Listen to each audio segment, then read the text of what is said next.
Hello guys, welcome to the new vlog. First of all sorry कि मैं बहुत late से व्लॉग डाल रही हूँ, लेकिन क्या करूँ, मैं थी ही इतनी बिजी। आज फटाफट से रेडी होके मैं तैयार हो गई थी अपनी मेडिसिन ओपीडी में जाने के लिए। अपने सरकारी हॉस्पिटल की मेडिसिन ओपीडी में आज मेरी क्लिनिकल पोस्टिंग लगी थी। यहाँ पे हमें एक बहुत इंटरेस्टिंग रूमेटॉइड अर्थराइटिस का केस मिला था और सर हमें इस केस के बारे में समझा ही रहे थे। तब हमें ये एहसास हुआ कि पेशेंट कितने होप्स के साथ एक डॉक्टर के पास आता है, और इसीलिए हमारी ये जिम्मेदारी बनती है कि हम उनके होप्स में उनके साथ खड़े उतरें।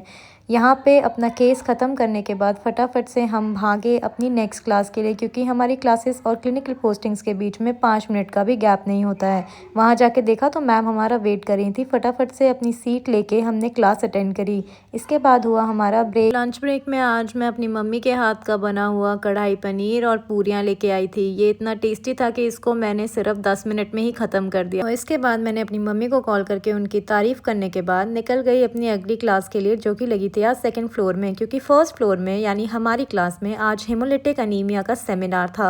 अपनी क्लास में पहुंचने के बाद गाइस, आफ्टरनून की क्लास लेना तो इतना मुश्किल हो जाता है क्योंकि इतनी नींद आती है खाना खाने के बाद, लेकिन कैसे भी करके वो क्लास अटेंड करके ख़त्म करी।